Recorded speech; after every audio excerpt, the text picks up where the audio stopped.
Bienvenidos y bienvenidas a este noveno paso sobre los estudios de la ECM. En este caso hablaremos de la transformación. Antes de nada, un pequeño inciso para deciros que ya os habréis dado cuenta de que hemos cambiado el nombre del canal, hemos cambiado el logotipo y los colores. Esto responde a una cosa muy sencilla, muy simple, y es que la palabra suma, cuando la ponías en el buscador de YouTube, no había forma de encontrar el canal. De esta manera y con este nombre pues ya se ha indexado el canal y sale cuando pones el taller de Noel en YouTube, y eso es algo que obviamente me favorece como canal. Y como el nombre me parece bien y yo me llamo Noel, ese es mi nombre, pues ¿por qué no vamos a poner ese nombre? Y lo simplificamos mucho más y ya está. Hoy de lo que vamos a hablar es uno de los episodios más relevantes para mí, de los más importantes, de los 10 que van a aglutinar el estudio sobre las ECM. ¿Por qué digo esto? Porque aunque pueda parecer muy interesante todo lo que ocurre cuando morimos y nos pueda parecer fascinante todo aquello que vemos y encontramos, la revisión de vida, los guías espirituales, los familiares fallecidos, todo esto puede ser súper interesante y lo es. Para mí, lo realmente fascinante es cómo estas personas, gracias a esa experiencia que han sufrido, aunque vuelvan con muy buena experiencia y con muy buenas vibraciones, esas personas han sufrido en ese momento para llegar a traernos un mensaje muy valioso. Ese mensaje es el modo en que debemos vivir. Ese mensaje es la forma en que debemos llevar la vida para poder evolucionar lo suficientemente bien y para poder pasar al otro lado como queremos pasar realmente como almas. Para explicaros este tema de hoy, quiero empezar por deciros que estas personas, cuando regresan de esa experiencia, lo primero que sienten es que nada de lo que han vivido es un sueño o una alucinación. Para ellos es completamente real, porque así es real. Dice: mientras estuve fuera del cuerpo me sentía sorprendido de lo que me ocurría. No podía entenderlo y sin embargo era real. Otro dice: no era una alucinación ni nada semejante. Una vez tuve una alucinación cuando me dieron codeína en el hospital mucho tiempo antes del accidente en el que fallecí. Esta experiencia no tenía nada de alucinación.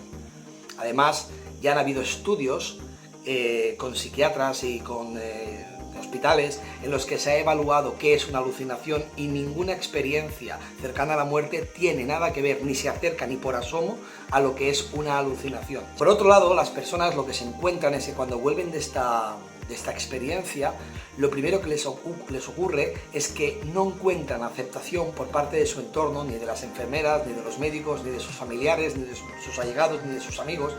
No encuentran la aceptación que desearían respecto a su propia experiencia. Muchas veces no les creen, y por no parecer psicópatas, por no parecer mentirosos o personas que se les ha ido la cabeza, prefieren no contar nada, aunque tras contar su experiencia es cuando empiezan a vivir esta transformación. Dice: al despertar traté de hablar con las enfermeras sobre lo que había experimentado, pero me dijeron que no hablara, que solo había estado imaginando cosas. Otro dice: enseguida te das cuenta de que los demás no lo aceptan con la facilidad que tú desearías. Por eso no intentas ir por ahí contándole esas cosas a todo el mundo.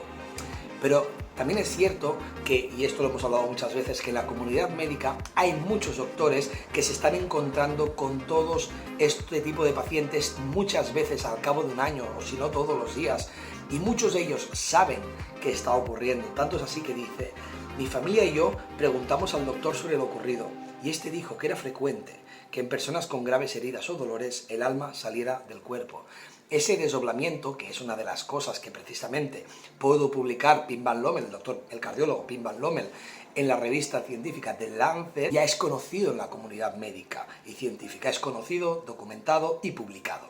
Pero vamos a hablar sobre el efecto, sobre la transformación que tienen las personas, que es realmente la hoja de ruta, el ejemplo a seguir y el mensaje que nos están dando, no solo con sus voces, sino con sus ejemplos de vida, con su actitud frente a la vida. La mayoría de las personas que han tenido una experiencia cercana a la muerte y han empezado a compartir esa experiencia, se han vuelto automáticamente más reflexivos, más meditativos, más sinceros, más empáticos, más compasivos.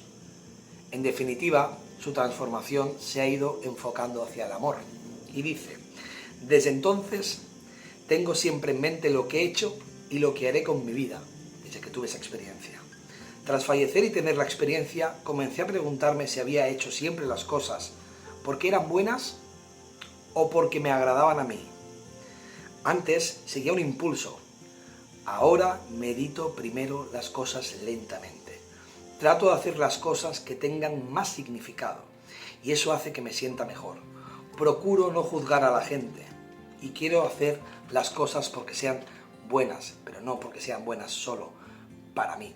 Del mismo modo, estas personas también se dan cuenta de que en el otro lado la búsqueda del conocimiento continúa y dicen que es muy importante que sigamos adquiriendo conocimiento en esta vida porque más allá de esta vida sigue el conocimiento y sigue la búsqueda de conocimiento. Dice, da igual la edad que tengas, no dejes de aprender, pues ese proceso continúa durante toda la eternidad. Esto es un testimonio. Otra de las cosas que ocurre es que la gente pierde el miedo a morir. Pero el miedo a morir no implica querer morir. De esto hablaremos ahora un ratito. No implica querer morir. El miedo a morir implica que sabemos lo que hay después de morir. Pero obviamente a nadie le gusta morir de una forma indeseable, porque a nadie le gusta tener que sufrir. Por lo tanto, nadie de los que han tenido esa experiencia están deseando morir, y menos aún sufrir para morir. Cuando uno dice que no tiene miedo a morir, se refiere a que acepta plenamente que un día morirá y que después de ese día la vida va a continuar y quizás sea más real que esta. Todas las personas que han vivido una ECM, incluso aquellas que la han vivido después de intentar cometer acto de suicidio, todas descartan el suicidio. Porque primero, se dan cuenta de que es un camino que no lleva a ninguna parte. 2, descubren el sufrimiento que han originado sus familiares. 3, después de morir no desaparece el sufrimiento que te ha llevado al suicidio. Hay que arreglar las cosas. Lo peor que le sucede a una persona cuando se suicida es que no muere. Sigue sufriendo lo mismo que sufría y va a tener que repetir ese proceso una y mil veces hasta que empiece a superar esa faceta. Por lo tanto, el suicidio para ellos ya no es una opción.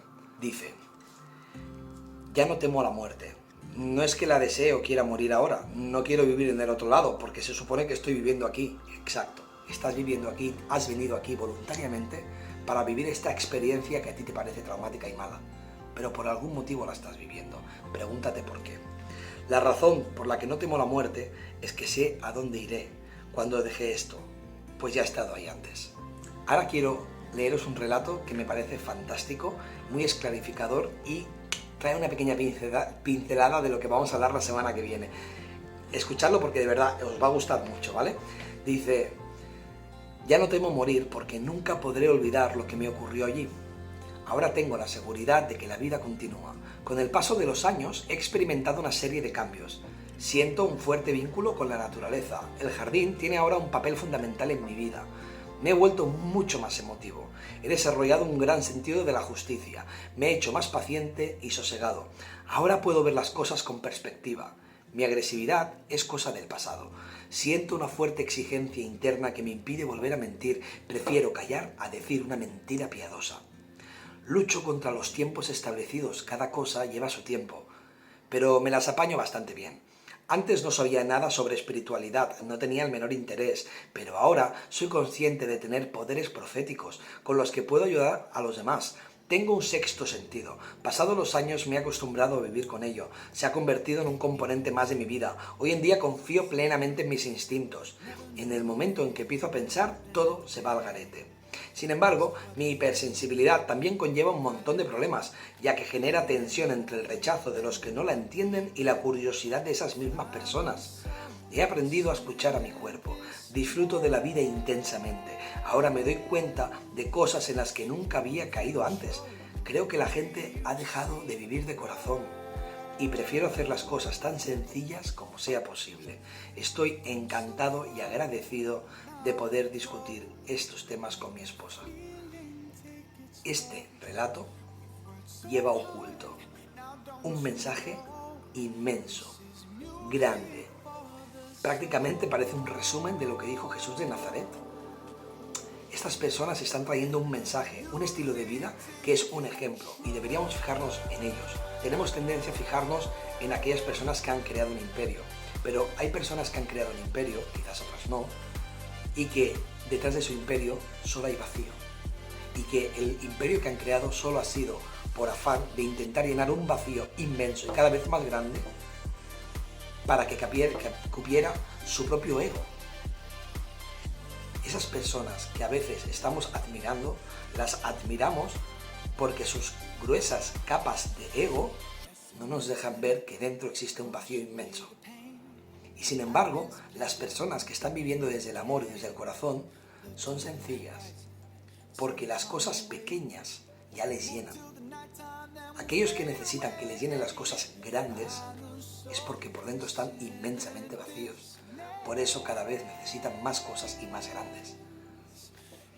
Hay que aprender a vivir al revés. Hay que aprender a llenar con menos. Como me dijo un amigo, más es más y menos es menos. De hecho, muchas personas que pasan por este proceso, después de la experiencia cercana a la muerte y de esa transformación, lo primero que les ocurre en los primeros tiempos es que se deprimen. Se deprimen porque vienen de experimentar una paz, una aceptación y un amor que aquí ya no encuentran. No encuentran la aceptación. La gente no los comprende, no los entienden. Ellos han vivido una realidad que nada tiene que ver con esta realidad y sin embargo no lo pueden expresar porque los toman por locos que viven fuera de la realidad. Y sin embargo ellos saben que quienes no están en la realidad son los demás. De hecho, una de las estadísticas que el Dr. Pim Van Lommel pudo escribir en su libro Conciencia, Vida del Más Allá, es que el 85% de las personas que tienen experiencias cercanas a la muerte se divorcian, porque obviamente la persona que tiene al lado no son capaces de entender el cambio que les ha transformado. Se convierten en otras personas de manera tan radical que sus parejas acaban por abandonarlos o simplemente no se entienden. Dice: ahora me resulta evidente que mi experiencia cercana a la muerte ha transformado mis sentimientos hacia la vida y mi vida emocional. Todo lo que hago está orientado a revivir y difundir este sentimiento de amor. Las personas que viven esta experiencia, cuando regresan transformadas, son otras personas. Personas de todas las religiones, personas de todas las ambiciones. Esas personas vuelven transformadas. Y ese mensaje oculto en su transformación es el mensaje que todos debemos leer aquí. La transformación que viven estas personas es maravilloso, es fundamental. Y la semana que viene acabaremos ya con esta serie, con esos estudios sobre las ECMs, hablaremos sobre la sensibilidad agudizada.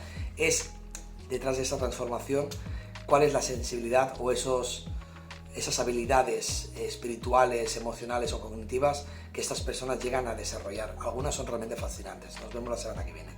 Chao. Por cierto, no te olvides de suscribirte, darle like y comentar. Ahora sí, chao.